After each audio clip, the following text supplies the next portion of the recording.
Donc bonjour à tous. Aujourd'hui, je voudrais vous parler, vous savez, on parle souvent du libre-échange, des grands enjeux. Et au niveau international, il y a une dizaine de pays, environ 10-12 pays, ça dépend des années, qui de façon régulière peuvent exporter, de par leur puissance agricole, de par leur surface agricole utile. Et ce libre-échange-là sert de prix de référence au niveau mondial lorsque vous êtes agriculteur en France, en Belgique ou en Italie. Les échanges mondiaux qui se font sur la base du libre-échange, du moins-disant social et du moins-disant environnemental, sert de prix de référence. Pourquoi ? Parce que l'agriculture est une monnaie d'échange avec le reste de l'industrie, avec l'automobile, avec l'industrie aéronautique, avec les sous-marins, avec tout ce qui est possible et imaginable, les nouvelles technologies. L'agriculture est une monnaie d'échange, et ça depuis longtemps, quels que soient les chefs d'État. Ça a commencé, je dirais, à s'aggraver à partir de Pompidou. Voilà. Donc aujourd'hui, les grands pays qui peuvent exporter de façon régulière pour éviter les famines et venir concurrencer les paysans dans le monde, qui sert. Alors vous avez les États-Unis, bien sûr, qui utilisent qui ont environ de disponibles 370 millions d'hectares. Vous avez le Brésil qui est autour de 290 à 300 millions d'hectares. Vous avez la Russie, 220 millions d'hectares, la Chine, 123 millions d'hectares. Là, vous avez déjà les grands pays qui sont capables, de façon régulière, même si une partie de leur production sert à nourrir leur peuple, ils sont capables d'exporter de façon régulière. Nous, on exporte un peu également, mais on n'a que 27 millions d'hectares à la PAC. Même si on dispose de 31 millions d'hectares agricoles, il y a des landes et des parties qui peuvent rester qu'en prairie et qui sont moins exploitables. Je vous rappelle qu'au niveau planétaire, le globe fait 51 milliards d'hectares. Certains disent on n'en cultive que 10%. Oui, c'est même à peine, c'est 4 milliards 9. Mais on pourrait en cultiver beaucoup plus. Même si une partie du globe, c'est des océans et des forêts, on a du potentiel, on a encore plusieurs millions d'hectares qu'on peut cultiver. En Russie, en République démocratique du Congo, en France, on a plus d'1 million d'hectares en friche. Tous les pays, plus ou moins, ont des terres qui ne sont pas cultivées, faute de rentabilité. Voilà, donc ça, faut le savoir. Donc, moi là, aujourd'hui, je vais vous parler en quelques mots du Brésil, qui est quand même une puissance phénoménale. Le Brésil qui fait, si vous voulez comparer par rapport à la France, nous on fait 2400-2500 milliards d'euros de richesses créées chaque année, produit intérieur brut. Le Brésil fait de 1800 à 1960 milliards de dollars de produit intérieur brut. Je l'ai converti en dollars parce que la monnaie brésilienne c'est le réal, mais c'est une monnaie qui est peu cotée. Donc si vous voulez comparer la France au Brésil, vous pensez que le Brésil fait à peine 2000 milliards d'euros, de dollars, pardon, de produits intérieurs bruts, et nous on fait 2400-2500 milliards d'euros. Vous voyez à peu près la correspondance. Bon, sachant que le Brésil, en minerai de fer, ils ont 33% des réserves mondiales, et c'est la 9e puissance mondiale en termes économiques. Alors après, ce qui est important de savoir, aujourd'hui il y a environ 213 millions d'habitants. Mais il prévoit une augmentation de 10 millions d'habitants dans les 10 prochaines années là-bas, de par la natalité. Mais ce qui est important de savoir aussi au Brésil, vous devez le savoir, qu'il y a de la pauvreté, 43,1 millions de Brésiliens ingéreraient moins de calories que nécessaire pour une vie saine. C'est-à-dire qu'il y a une partie de la population, Ilombo est une grande puissance économique, agricole et exportée, eux-mêmes, vous voyez, dans leur population, ils ont beaucoup de pauvreté. Alors ensuite, pour bien comprendre pour le Brésil, le marché, même si le marché intérieur est la principale destination des produits de la campagne, la production agricole brésilienne est toujours en mesure de répondre, vous voyez, aux demandes internationales, et le pays fait partie des plus grands producteurs et exploitateurs de produits agricoles et d'élevage au monde, étant généralement désigné comme la ferme du monde. On dit souvent que le Brésil, c'est la ferme du monde, ils ont un potentiel de terre important, ils sont capables même de faire 3 récoltes certaines années. ou le grenier du monde. Voilà. On prévoit une croissance constante de la production au Brésil et des exportations de produits agricoles au moins pour les 10 prochaines années.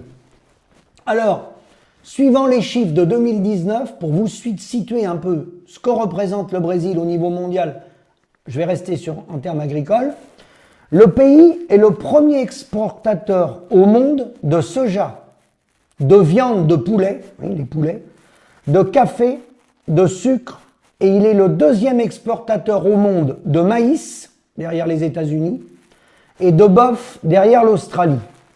Donc sachez également que, contrairement à ce qu'on peut penser lorsqu'on a des puissances agricoles importantes, dans le produit intérieur brut, ça fait un peu comme chez nous, c'est un peu mieux que chez nous, nous on ne représente pas grand-chose dans le produit intérieur brut, dans la richesse créée par la France.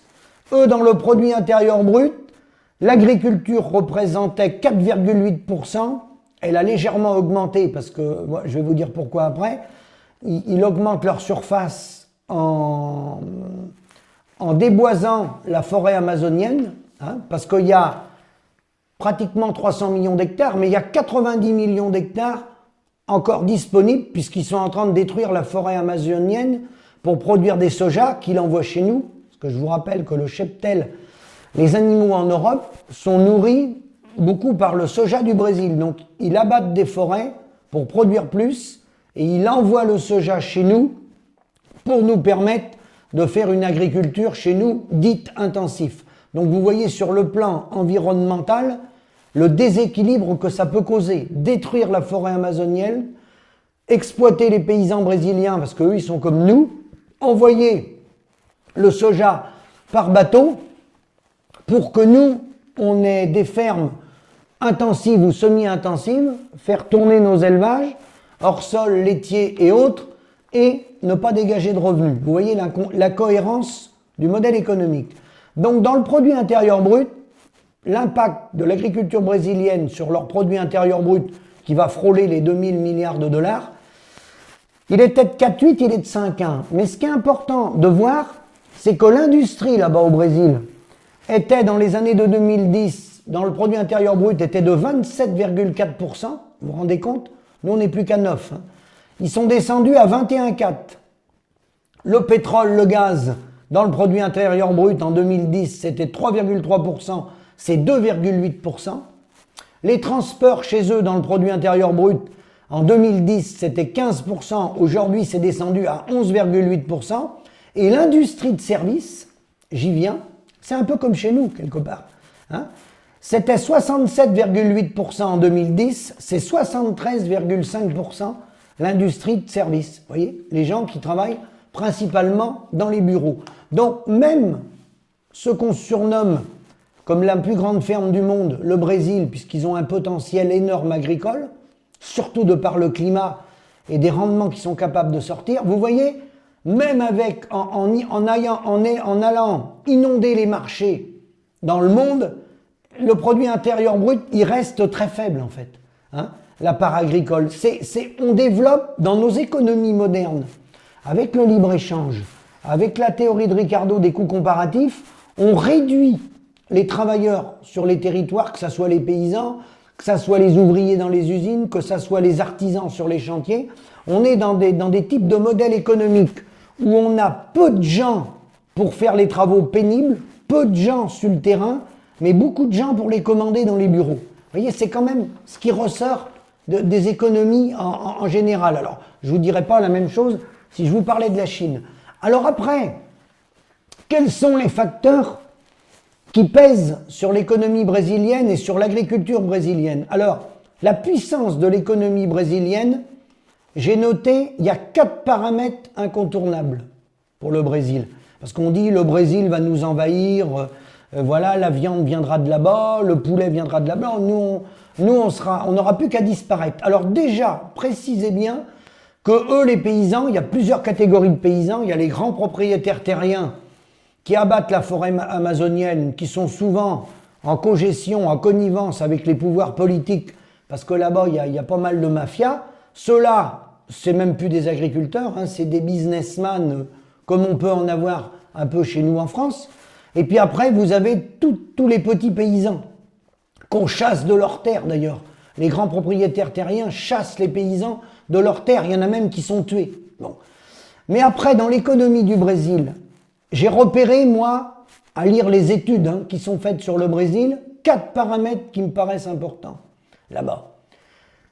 C'est la parité de la monnaie. Réal-dollar. La parité de la monnaie brésilienne qui, par moment, a des problèmes. Et ça, la parité, c'est un phénomène incontournable qui leur permet d'être plus ou moins forts pour exporter, suivant la puissance du dollar, si c'est surévalué par rapport au dollar ou sous-évalué. Ça change la physionomie des choses totalement, tant pour les exportations que pour eux en interne, parce qu'il y a beaucoup de pauvreté. Et il y a une inflation sur l'industrie de services, à cause justement de cette parité dollar-réal. Ensuite, ce qui est important pour eux, pour leur économie, c'est l'exportation, évidemment, des denrées agricoles, mais quand ils parlent d'exportation, c'est en volume. Il essaye toujours de faire un maximum de volume, d'où la déforestation. Il essaye de prendre des parts de marché pour faire des échanges avec de l'industrie que eux, ils ont des fois pas. Ça peut être des voitures allemandes, ça peut être autre chose. Troisième élément très important à retenir, c'est que le Brésil fait partie des BRICS. Donc avec le Brésil, Russie, Inde, Chine, Afrique du Sud, ils font partie des BRICS. Donc ils sont dans le commerce en relation avec les Russes et les Chinois. Et la quatrième chose qui m'a frappé, c'est que la puissance, je vous ai parlé des 300 millions d'hectares, la puissance agricole du Brésil, elle tient, mais elle est très fragile. Et je vais vous expliquer pourquoi, c'est là-dessus que je vais terminer ma vidéo. 80% des engrais sont importés. Sans engrais, ils sont foutus. Sans l'azote, principalement. Vous qui êtes agriculteur, vous savez à quoi sert l'azote? Pour faire pousser les maïs, les blés, etc. 80% des engrais sont importés. Et vous savez de qui ils ont besoin pour avoir des engrais? Eh bien, ils ont besoin de Vladimir Poutine. Ils ont besoin de la Russie. Donc, je terminerai ma vidéo là-dessus. Quand on dit certains pays vont dominer le monde et ils vont écraser la France, ils vont écraser la Belgique, ils vont écraser l'Italie, ils vont écraser l'Allemagne, c'est beaucoup plus complexe que ça. Ce qui détruit les agriculteurs, c'est bien sûr la libre circulation des biens, des hommes, des marchandises et des capitaux. Ce qui pose problème de ces grands pays exportateurs agricoles, c'est le modèle économique qui devrait se faire sur la base de la coopération et non du moins-disant social qui abat la forêt amazonienne, qui met en compétition les salariés dans les usines, etc., etc. C'est le mode du commerce qui nous détruit. Mais de dire qu'un ou deux pays vont dominer la planète sur le plan agricole, c'est beaucoup plus complexe que ça, parce que vous voyez, le Brésil dépend de la Russie, de par les engrais. Donc en fait, cette économie mondialisée, tout le monde est un petit peu plus ou moins tenu par tout le monde. Il n'y a aucun pays qui peut se passer des autres. C'est très complexe, très complexe, le commerce mondialisé. On est tous plus ou moins dépendants les uns des autres. Vous avez deux grands acteurs après, je vous ai parlé des USA, 370 millions d'hectares potentiels, la Chine 123 millions. La Chine est beaucoup moins puissante, certes, parce qu'elle a une population importante pour l'exportation, mais la Chine, de par la concurrence, le rapport de force monétaire, depuis déjà plusieurs décennies, la Chine est propriétaire du bon du trésor américain, des dollars. C'est eux qui ont acheté les bons du trésor américain, du dollar, la monnaie. Ils ont une partie de la dette américaine, les Chinois. Donc vous voyez que tout ça est très complexe. C'est un jeu dans lequel ils sont obligés de faire des échanges. Certains n'ont pas de puissance agricole, ils dépendent des autres. Certains ont besoin soit d'industrie, véhicules, robotique, etc. Et puis d'autres, comme les Chinois, ils tiennent une partie de la dette des USA. Donc tout ça est très complexe, très complexe. Ça n'empêche pas que nous, pour ce qui nous concerne au niveau agricole, on pourrait très bien continuer le commerce international sur la partie des échanges qui représente finalement pas des si grands volumes que ça, parce que la plupart, même le Brésil, la plupart de sa production reste dans son pays, hein, c'est que des pourcentages qui partent à l'exportation dans les pays qui n'ont pas de quoi se nourrir, type l'Égypte, type etc., hein, qui n'ont pas de potentiel agricole, mais ça se fait sur la base de la compétition permanente du libre-échange. Et c'est ça qui détruit la paysannerie, c'est ça qui a détruit notre industrie, notre textile et tout ça. Donc il faut revenir, il faut changer le mode de commerce international par étapes en faisant des partenariats avec des groupes de pays qui ont des rapports communs avec lesquels on peut faire des échanges sans casser nos économies, sans casser nos services publics et en préservant nos emplois. Et en allant sur la base, comme je vous l'ai déjà dit, de la charte de la Havane. La charte de la Havane, c'est quoi? Le libre-échange, c'est le moins-disant social, et la charte de la Havane, c'est le mieux-disant social. C'est le respect des travailleurs, le respect de l'environnement, le respect des codes du travail et le respect du travail des peuples où certains pays que je viens de vous citer font encore travailler des enfants. Font encore travailler des enfants dans de l'industrie ou dans de l'agriculture. Ils font travailler des enfants. Voilà. Donc voilà où on en est. Je vous remercie, bonne vidéo et à bientôt.